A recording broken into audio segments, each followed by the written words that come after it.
In the search of a deeper understanding of human behavior, I came across this amazing book titled Surrounded by Idiots: The 4 Types of Human Behavior, How to Understand Those Who Cannot Be Understood by Thomas Erikson. Erikson divides people into 4 groups: red, yellow, green, and blue. Reds are natural leaders who like to take charge. They make quick decisions, focus on results, and always want to win. They're so competitive that they might even try to win when playing simple games with their 6-year-old kid. Reds like to be the boss and tell others what to do. They tend to be straightforward and blunt. Sometimes how intense they act can come across as too pushy and hurt others' feelings. Yellows are inspiring. Yellows love to talk. You hear them before you see them, as they are always talking to everyone. Yellows are happy, friendly, and love to cheer others on. They want to include everyone and make sure we're all having a good time. They're always coming up with new, creative, and fun ideas. However, they don't always finish what they start. They like thinking about ideas rather than working on them and completing those ideas. Greens are stable. Greens are quiet and reliable. They're always there for their friends and team. Greens tend to be the calmest of the 4 colors.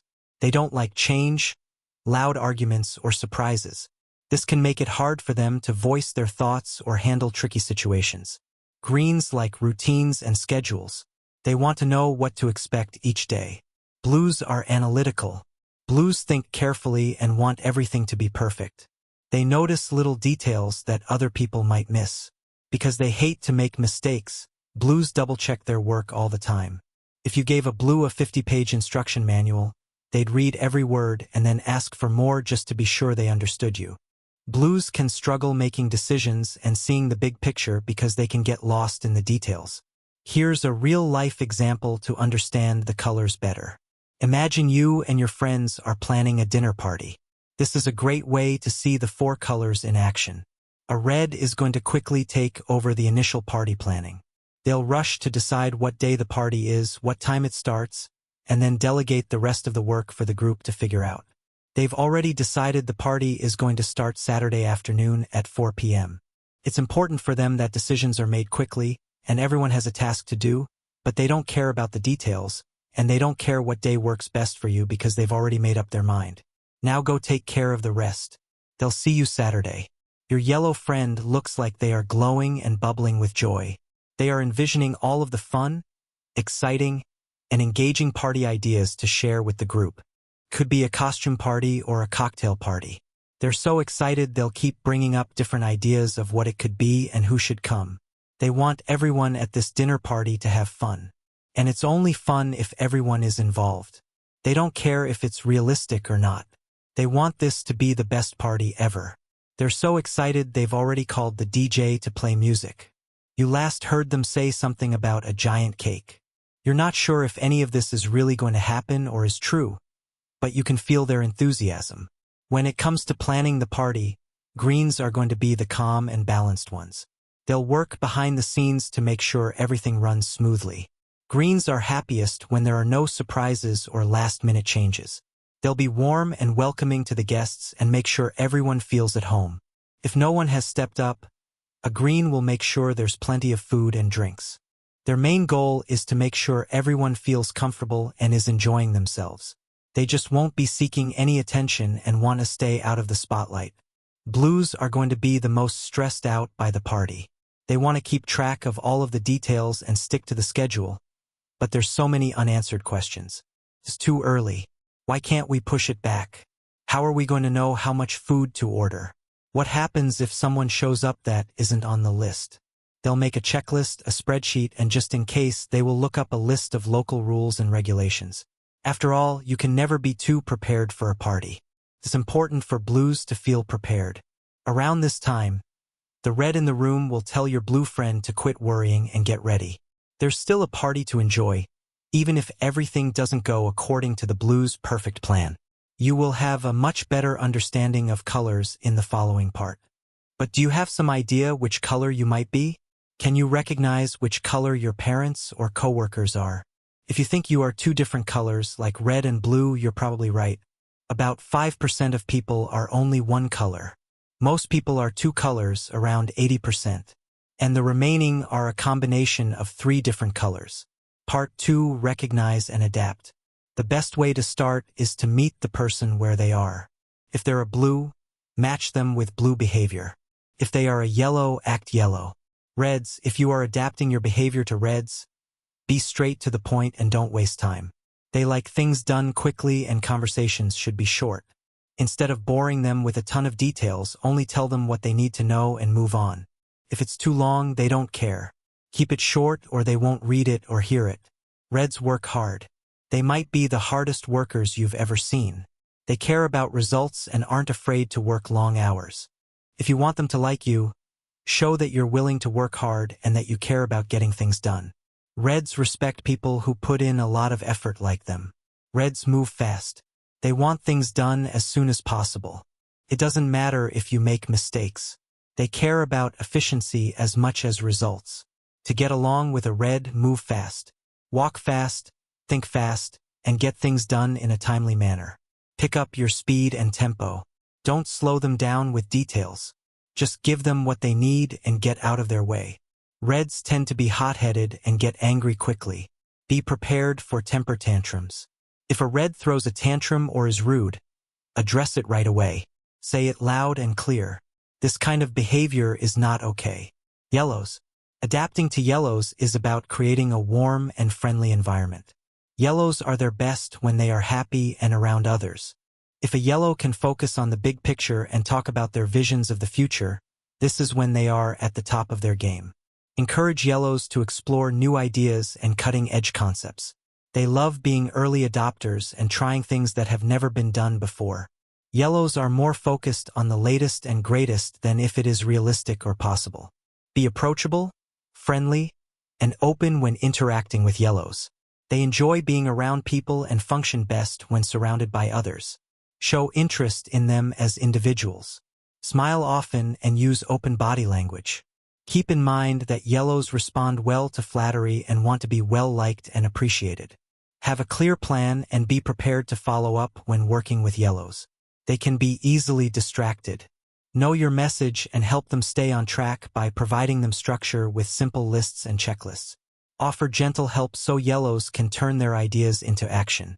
They tend to talk more than they work, and they may spend more time discussing future plans than actually pursuing them. Encourage them to start taking concrete steps toward their goals, but do so in a kind and clear manner. If you need to give critical feedback, use the right tone and come prepared with facts to back up your points. Be persistent and watch out for attempts to change the subject or avoid the issue. Greens. Greens value security, stability, and predictability. They may be more anxious and risk-averse than the others, and they appreciate peace and quiet. Here are some key points to keep in mind when adapting to and behaving around greens. Understand that greens are motivated by a need for security and may worry about potential risks more than others. Listen to their concerns and show empathy for their anxieties. Help them face their fears gradually and encourage them to move forward despite feeling scared. Avoid pushing them too far out of their comfort zone too fast. Provide greens with clear plans and explanations of what to expect. They feel more at ease when they know what's going to happen and how things will unfold. Break down complex tasks or changes into manageable steps. Be patient in explaining details and answering their questions. Help them feel prepared and informed. Be cautious and respectful when offering criticism or feedback to greens. Any kind of criticism might come across as an attack. Have sensitive conversations in private and reassure them that you still like and value them as a person. Focus on specific things they can improve instead of general negative statements. Take the lead in decision and problem-solving when working with a group of greens. They tend to avoid responsibility and may struggle to take initiative. Be gentle but firm in making necessary choices. Encourage greens to participate and share ideas, but be prepared to take charge if needed to keep things moving forward. Blues. Blues are known for their attention to detail and focus on quality. They value facts, logic, and careful preparation. Be prepared with details when working with blues. They appreciate when you've done your homework and can talk in depth. Make sure you have all the necessary information and can answer their questions thoroughly. If you don't know something, admit it. Don't make excuses. Blues value honesty and accuracy. They'd rather you say you don't know something than make it up. Stay focused and avoid excessive small talk when working with blues. Blues are there to work and achieve results, not be social. Stick to the facts. If you have a more outgoing personality like a yellow, try to have a more professional or businesslike approach to things when working with a blue.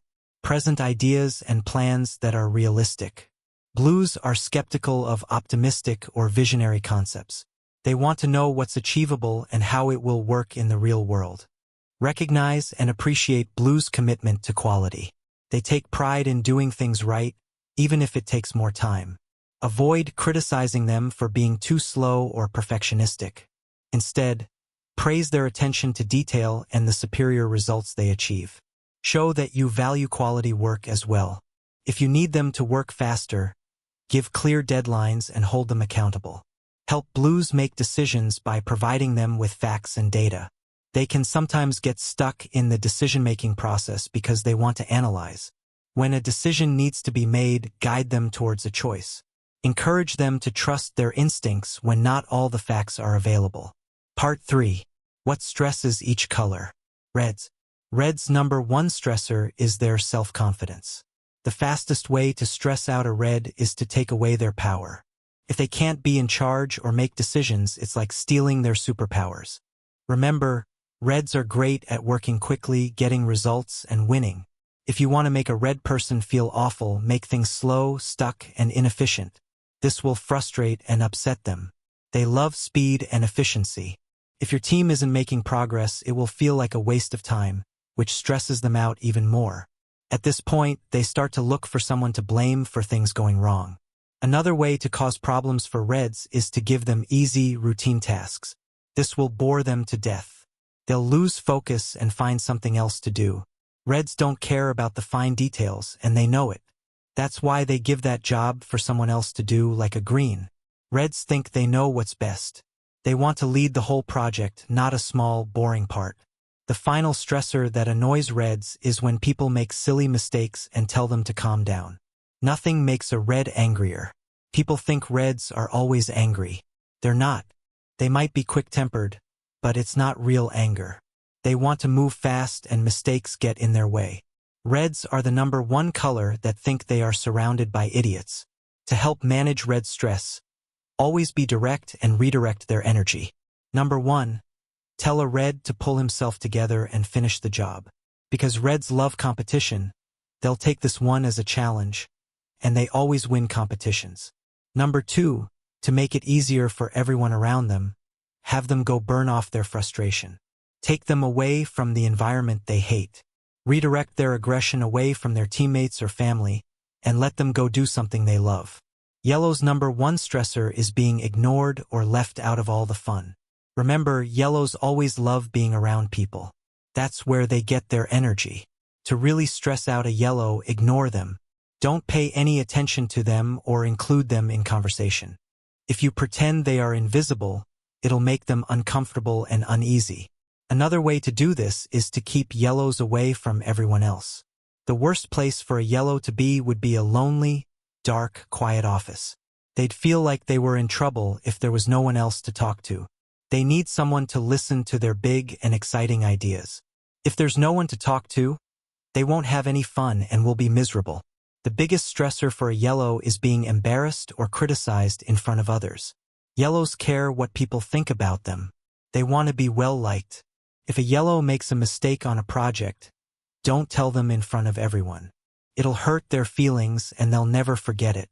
They get defensive and shut down. Their bubbly energy will disappear like all the air was sucked from the room. To help yellows feel better when they're stressed, let them spend time with people. They don't need to have a big party, just a small get-together. Being around others gives them energy. Encourage them to plan a fun team dinner or game night with friends. Give them a chance to relax and enjoy themselves with people. If they are stressed for too long, they'll get sad and silly. This is where their ideas get too crazy in order to get attention. If you know a yellow is stressed out, let them be around friends and have a good time.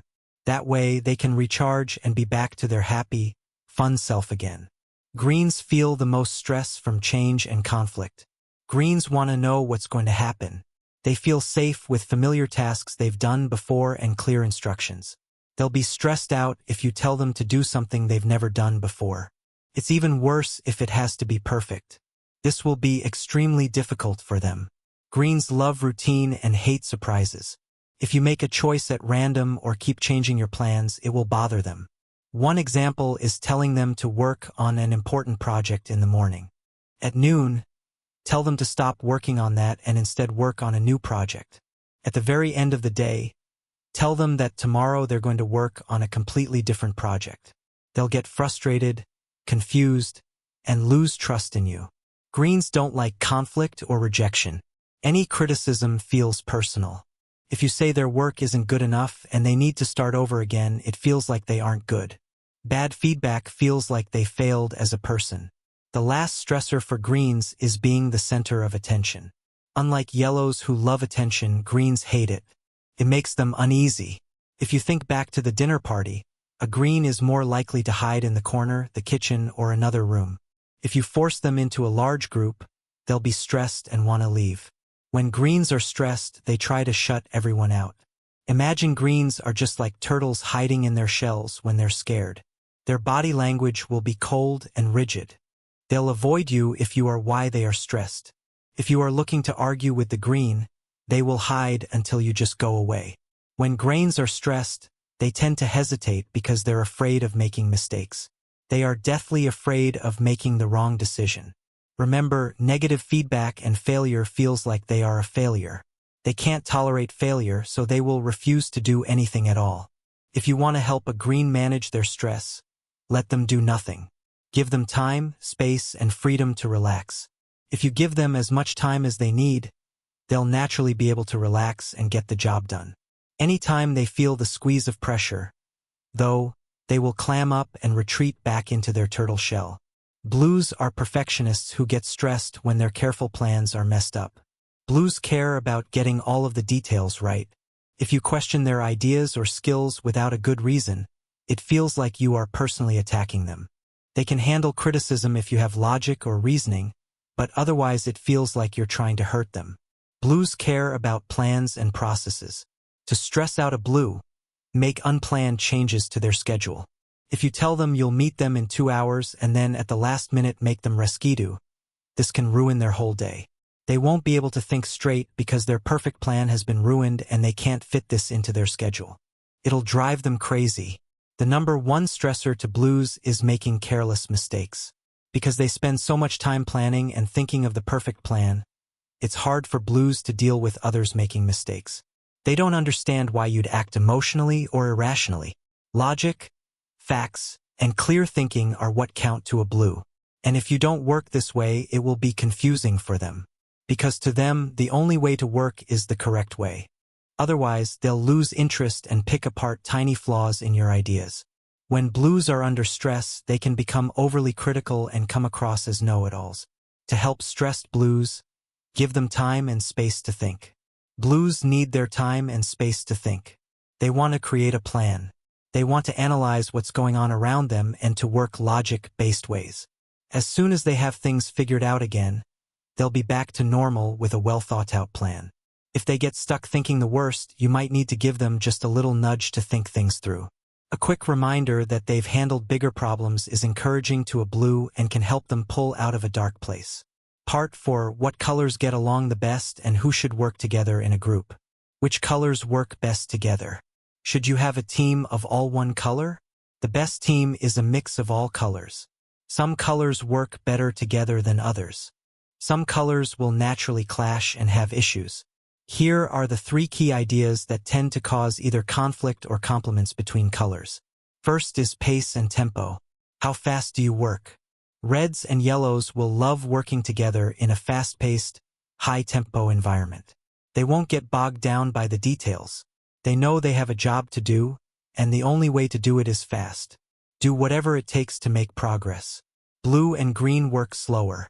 They'll like working together because they take their time. Don't be surprised if they take a moment to catch their breath and think before acting. They're both hesitant to rush and make a stupid mistake. The challenge that a blue-green group will make is because they work slower, they might find it difficult to make quick decisions. Once they have a plan in place, though, it will be well planned, clearly thought out, and have logic or reasoning to back it up. The second is communication style.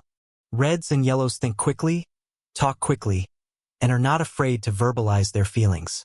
They bring the same kind of energy to the conversation, and that's loud.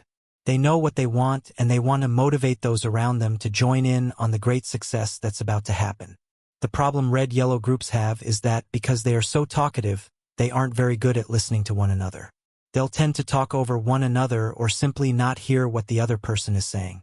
This can lead to arguments and misunderstandings because of this communication barrier. Blues and greens are quiet thinkers but not big talkers. They aren't going to speak up unless they absolutely have to. You might not even notice that they are in the room working. It's almost like they are so quiet they don't exist. But the second they are comfortable with one another and feel understood, they will calmly share what they are thinking. They might not say much, but under the surface they are doing a ton of deep thinking to solve the problem at hand. The last group dynamic is relationship versus task-oriented. Red and blue are both focused on getting the job done. They care about the results, and this is how they can speak the same language. If they were in a race, reds are driven to win and will work fast. Blues are going to pump the brakes on the car, but make sure that they are going in the right direction, following the map, and they won't crash. Greens and yellows care more about relationships than results. Greens will be more relaxed and calm, while yellows will be excited and animated. They might not get much work done together, but greens will give yellows the space to talk because they listen. Together, they'll understand that each person is important and interested without stepping over their toes or forcing them to get a job done without hearing their feelings about the work. They are perfect complements in balancing each other out. Greens calm down yellows when they have hysterical ideas. Yellows will happily take the lead in talking and social situations, so greens can work in the safety of the background. These are the color combinations that have the most challenges working together. If you can avoid it, try not to put a red and a green together. Imagine a green and a red on a road trip together. The best-case scenario is that a red gives the orders and a green follows them. That way, the red can lead and the green can follow directions. The green won't always like it. They'll think the red is bossy and pushing them to go too fast. But as long as they don't have to make any decisions, they'll be okay. Where they can run into trouble is when a green hesitates and a red grows impatient. If a green has to make decisions and drive, they'll have problems. The red passenger will also be upset when they miss their turn because a green was too slow to get into the right lane on the highway and wonder why they weren't the one driving. The most challenging combination is blue and yellow. If a blue and yellow aren't aware how their personalities work, they will face problems immediately. Yellows will move too fast and talk too much for blues. They'll jump straight into a project happy and excited and thinking of how great it will be when it's done. They won't read instructions. They will ignore the manual. They won't listen to reason. Blues won't say a word. They'll just sit there. They'll read and research and plan, but they won't say a word. All they want to do is be alone and think. But the yellow just won't stop moving or shut up. They just talk so much. This will just frustrate a yellow even more because they'll feel like the blue is shutting them out. The blue isn't listening and not interested in giving the yellow any of their desperately needed attention. Both colors can end up miserable and exhausted. Conclusion: we've explored the four-color framework and learned how to work and understand other people better. I hope you're feeling empowered and less surrounded by idiots. And remember, this is just a simple framework to understand people. Many people criticize this book for putting people into such small boxes.